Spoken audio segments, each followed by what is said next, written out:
Hi friends, பார்த்தீங்கன்னா இப்போ நம்ம ஏஜ் டிசைன் வந்து கோவில் ஃபங்க்ஷன் பேனர் ட்ரெண்டிங்கில் உள்ளது தான். இப்போ நம்ம 2 ஃபைல் கொண்டு வந்திருக்கோம். அந்த 2 ஃபைலோட சைஸ் பார்த்தீங்கன்னா 10க்கு 15 ஒன்று, 10க்கு 20 ஒன்று. இப்போ நம்ம 10க்கு 15 ஃபைல் பார்க்கலாம். இது வந்து எனக்கு ஒர்க் பண்ணது, நான் உங்களுக்காக போடுறேன். பிஎஸ்டி கேட்டிங்க, நான் உங்களுக்காக போடுறேன். இந்த ஃபைலோட லிங்க் பார்த்தீங்கன்னா கீழே டிஸ்கிரிப்ஷனில் கொடுத்துருப்பேன், நீங்கள் போய் பார்த்து டவுன்லோட் பண்ணிக்கலாம். அது மாதிரி நான் இந்த ஃபோட்டோக்கு யூஸ் பண்ணிக்கிறேன் ப்ராம்ப்ட்டும் நான் கீழே டிஸ்கிரிப்ஷனில் கொடுத்துட்றேன். நீங்களும் அதுவுமே போட்டு நீங்கள் சாட்ஜிபிட்டியில் போட்டு மாற்றிக்கலாம். பாருங்கள், எல்லாம் ட்ரெண்டிங்கில் உள்ள பேனர் தான், எல்லாமே தனித்தனியாக தான் இருக்கும். நீங்கள் ஈஸியாக கஸ்டமைஸ் பண்ணிக்கலாம், உங்களுக்கு பிடிச்ச மாதிரி நீங்கள் ரெடி பண்ணிக்கலாம்.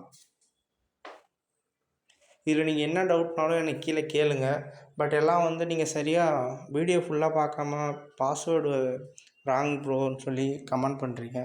கண்டிப்பாக பாஸ்வேர்டு இருக்கும். நீங்கள் வீடியோ வந்து ஸ்கிப் பண்ணாமல் முழுசாக பார்க்கணும்.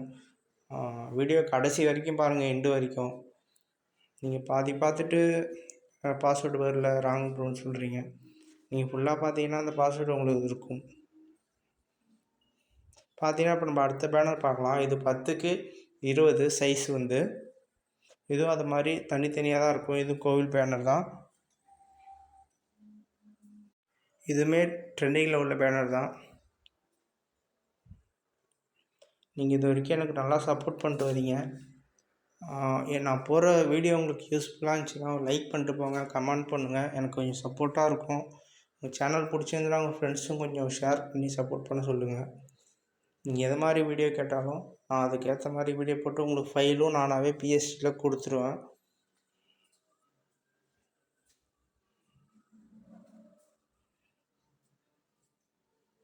நீங்கள் எனக்காக பண்ண வேண்டியது ஒன்று தான்.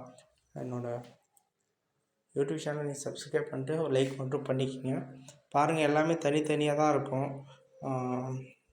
என்றைக்குமே நம்ம ஒரு இதை மாதிரி டிசைன் பண்ணும்போது எல்லாம் ஒரே மாதிரி ஷர்ட் போட்ட மாதிரி ரெடி பண்ணால் ஒர்க் பார்க்க டீசெண்டாக இருக்கும்.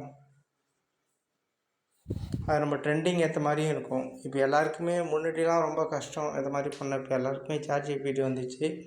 கொஞ்சம் ஒர்க் பண்ணோன்னா நம்மளோட ஒர்க் கொஞ்சம் பார்க்க இந்த இப்போ உள்ள ட்ரெண்டிங்க்கு இருக்கும், பார்க்கவும் நல்லாயிருக்கும், உங்கள் கஸ்டமருக்கும் பிடிச்சிருக்கும்.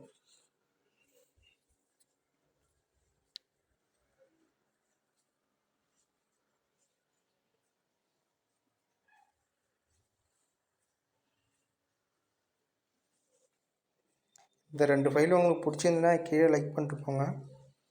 இப்போ பாருங்கள், இப்போ நம்ம டவுன்லோட் பண்ண ஃபைலை எப்படி எக்ஸ்ட்ராக்ட் பண்ணிட்டு வந்து பார்க்கலாம். நீங்கள் டவுன்லோட் பண்ண ஃபைல் எப்போவுமே ஜிப் ஃபைலில் தான் நம்ம பிசிக்கு வரும். அதை நீங்கள் ரைட் கிளிக் பண்ணி எக்ஸ்ட்ராக்ட் ஃபைல் கொடுத்தீங்கன்னா பாஸ்வேர்டு கேட்கும். பாஸ்வேர்டு என்றைக்குமே வந்து கேப்ஸ் யூஸ் பண்ணவே கூடாது. கேப்ஸ் பட்டன் ஆனில் இருந்ததுன்னா அதை ஆஃப் பண்ணிக்கோங்க. மோஸ்ட்லி பாஸ்வேர்டு வந்து கேப்ஸ் ஆனில் வைக்காமல் ஸ்மால் லெட்டர்லேயே போடுங்க. அதே மாதிரி நான் கொடுக்குற பாஸ்வேர்டு எதையும் வந்து நீங்கள் ஸ்பேஸ் விட்டு போட தேவையில்லை, எல்லாம் கண்டினியூஸாக தான் இருக்கும். இப்போ நம்ம எக்ஸ்ட்ராக்ட் பண்ண ஃபைல் வந்து நம்ம பிசிக்கு வந்துடும். அதை யூஸ் பண்ணி நம்ம கஸ்டமருக்கு ஏற்ற மாதிரி நம்ம ஒர்க் பண்ணிக்கலாம். அடுத்த வீடியோ எதை மாதிரி போடணும்னு சொல்லிட்டு கீழே கமெண்ட் பண்ணிட்டு போயிருங்க. நான் போகிற வீடியோ உங்களுக்கு யூஸ்ஃபுல்லாக இருந்துச்சுன்னா லைக் பண்ணிக்கோங்க. பாய் ஃப்ரெண்ட்ஸ், அடுத்த வீடியோவில் பார்க்கலாம்.